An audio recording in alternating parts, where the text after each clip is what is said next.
All right, welcome back. In this segment, we're going to be talking, the discussion is going to go all the way from internet censorship and into some specific platforms that we'll talk about where probably very surprising to a lot of people have been led astray, if you want to call it that, or have been taken in specific directions, co-opted, corrupted, however you want to look at it. And we're going to get into some very interesting stuff around that.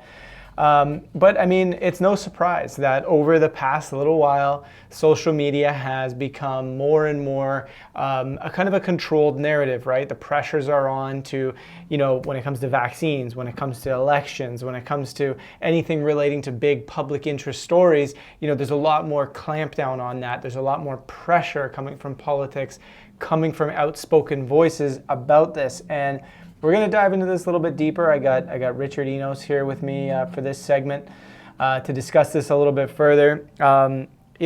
You've seen some of the internet censorship in your time here, even in just we're a little over a year now, yeah, right? I mean, a little over a year. It was around April. Yeah, last April. That's it. That's all. So yeah. I mean, even in that 1 year, what, from your perspective, have you seen just in 1 year of being directly in it? Yeah, I mean, and considering, like, I had been looking into these sort of things prior, but not officially. Mm-hmm.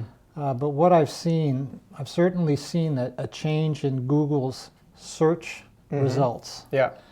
Search results, and we've written about that. All of a sudden, you're looking on a certain controversial subject, and you're getting the mainstream view on the first 2 pages. That's it. Yeah. Right. Even if you're quoting the controversy that the alternative news media is talking about, you'll get the mainstream view. Yeah.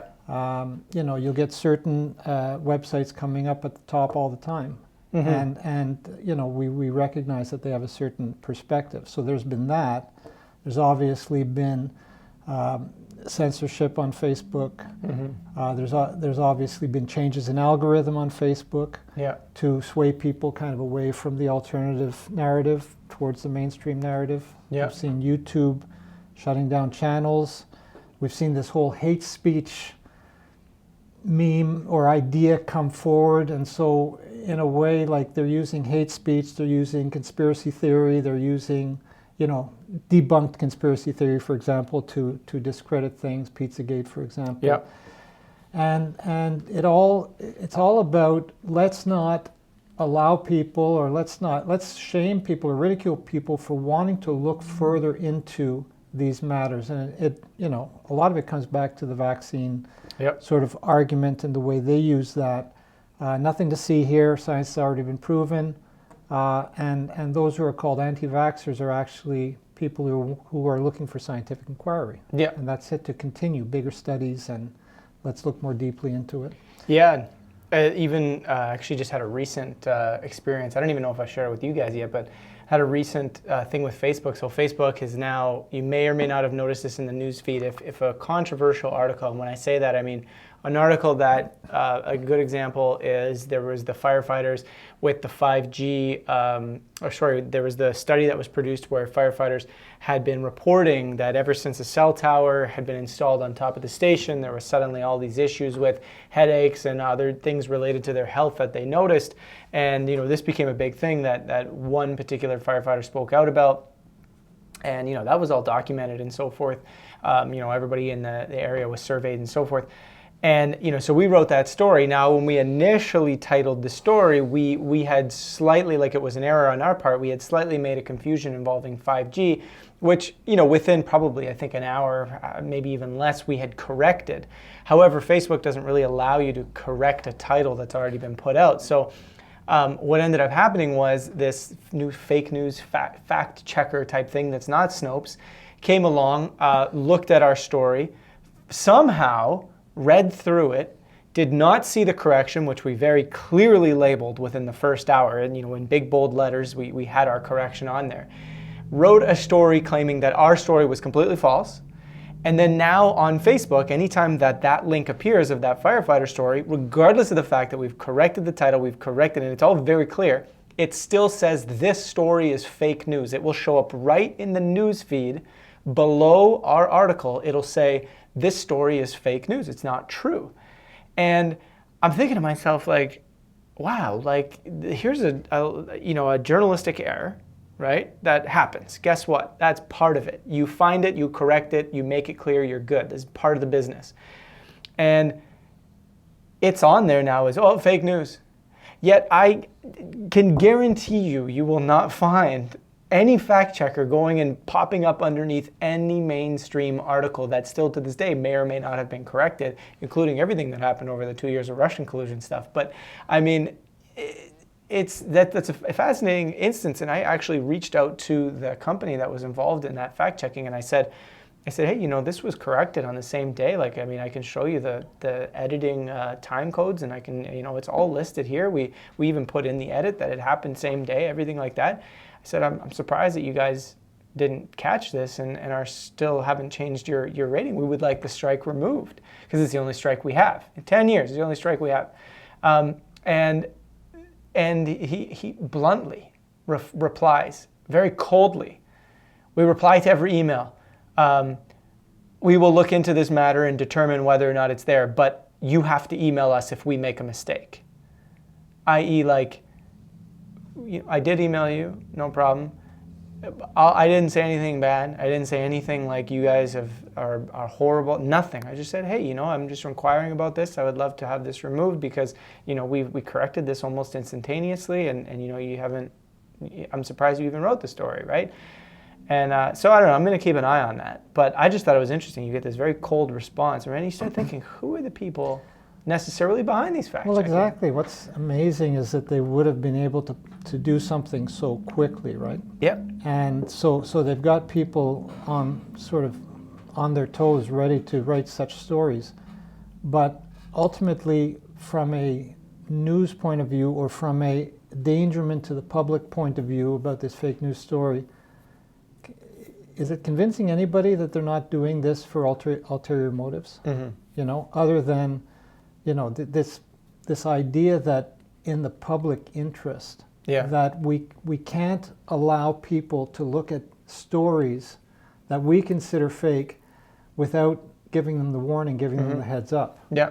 All of a sudden. Yeah, and it's interesting because, like, again, it goes back to this, even our discussion about NewsGuard and so forth, where you have to question what level of journalism or research is being done at the watchdog level, and does it necessarily, you know, provide better insight to the story that they're quote unquote debunking. And you know, we you know, for those that we did a whole episode, a whole segment on the NewsGuard situation and just kind of discussing how they approached our alleged fake news debunk stories regarding vaccines, which, you know, we make no assertions other than exploring the questions behind some of the research, some of the data, some of the CDC mistakes, a lot of the conflicts of interest within these companies and so forth. Like, these are just facts that you present, that you say, hey, you know, this is why we need to look at this story more objectively. We need to start thinking a little bit more in detail about this vaccine stuff. And, you know, they just come in and say, well, this has all been debunked. Well, what's been debunked? What's been debunked? We're not making claims other than stating what is. Absolutely. The way things are. And that I think is the part of this that you know, the average person that's scrolling through Facebook, like, are they going to see our news story? Like, for example, we wrote that one about you know, the politician, gosh, I think he's out of New York, the guy who got the flu vaccine and then 14 days later he had passed. Yeah. And you know, I think you wrote that, right. And all of that was said within the title and the article itself. I remember, I think we even spoke on the phone about this before we went with it. Spoke about the title and the wording of the title. And we spoke about all of it. I think it was on like a Saturday or something. We can't make a causal relationship, so we won't make a causal relationship in the title. We'll just say this happened and then this happened. Right, and then we have a discussion about the questions, and then we explore the dangers behind the vaccine. And then so instead of oh, okay, well, this story's fake news, they put it's mixed because it misleads people into assuming.